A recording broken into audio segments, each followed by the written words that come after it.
تو سچ کیا ہوا؟ سچ ہوا سچے کی بات پر ایمان۔ سب سے سچا انسان دنیا میں کون ہے؟ اللہ تعالیٰ کے محبوب صلی اللہ علیہ وسلم۔ ان سے آگے کوئی سچا نہیں ہو سکتا، نہ ہو سکتا ہے۔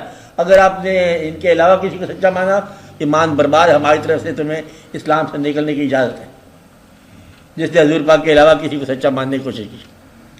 اب اگر یہیں پر ہی ہے، میرے حضور پاک کی جو ہے نا جانشین صحابہ کرام، اولیاء کرام، ولی صاحبان، ولی اللہ اور واقعات، ان پر بھروسہ کرتے چلے جاؤ، جو آپ کے جانشین ہے، روحانی ہے، جسمانی ہے، واقعات چلتے ہیں۔ ایک بات ضروری ہے کہ کسی سچے پر اعتماد۔ دوسری بات یہ ہے کہ یہ ضروری ہے کہ فیصلہ زندگی میں کرنا ہے، مرنے کے بعد فیصلہ نہیں کر سکتے۔ تو اتفاق کی بات ہے کہ مرنے پر جو کلمہ پڑھا گیا وہ کلمہ پورا نہ ہوا۔ حافظہ، کلمہ مطلب ہے پڑھنا کیا ہے؟ کلمہ تم پڑھ ہی نہیں سکتے۔ کتاب کا لکھا وہ کلمہ تو کافر بھی پڑھتا ہے، کافر یہاں عربی پڑھاتا رہا ہے، پتہ ہے آپ کو، پنجاب یونیورسٹی میں، اور کافر جو لارنس عربیہ بھی رہا ہے، فارسی پڑھاتے ہیں، عربی پڑھاتے ہیں، قرآن شریف کی تعلیم دیتے ہیں، اقبال کی مطلب خود ہی پڑھاتے ہیں، پڑھاتی ہے بلکہ۔ یہ سارے واقعات ہوتے رہتے ہیں۔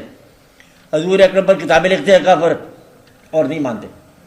تو گویا کہ کتاب میں لکھا ہوا کلمہ کہ انگریز پڑھا رہا ہے کہ جنٹلمین یہ ہے لا الہ الا اللہ محمد رسول اللہ، اس کا مطلب یہ ہے کہ ہم اللہ پر بھروسہ رکھتے ہیں کہ وہ واحد لا شریک ہے اور وہی الہ ہے اور محمد صلی اللہ علیہ وسلم کے رسول ہیں۔ اس سمجھے آپ لوگ؟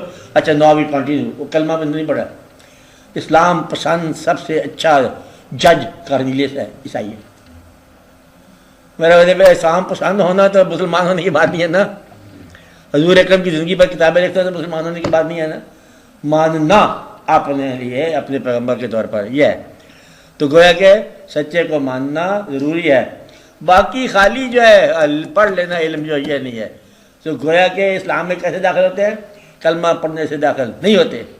کلمہ کوئی پڑھائے تو پڑھو تو پھر داخل ہوتے، جب تک کوئی پڑھائے نہ تم نہیں پڑھ سکتے۔ کتاب کے اوپر لکھا ہوا کلمہ پڑھنے سے تم نہیں پڑھ سکتے۔ اور وہ سلطان صاحب نے کہا کہ ایک ہی مصرے میں کلمہ پیر پڑھایا باہو تمہیں صدا سہاگن ہوئی۔ کلمہ کوئی پڑھایا تو بس پڑھتے کہ اس کا یہ مفہوم ہے۔ اس کا مفہوم کیا ہے؟ اس کا مفہوم یہ ہے کہ میں دکھ میں اللہ کو مانوں گا، سکھ میں مانوں گا، انبساط میں مانوں گا، غم میں مانوں گا، اور لوگ میرا کہنا مانیں تب بھی مانوں گا، اور لوگ میرا کہنا نہ مانیں تب بھی مانوں گا۔ دنیا ساری اسلام میں آ جائے تب بھی میں مانوں گا، دنیا ساری اسلام سے خارج جائے تب بھی میں مانوں گا۔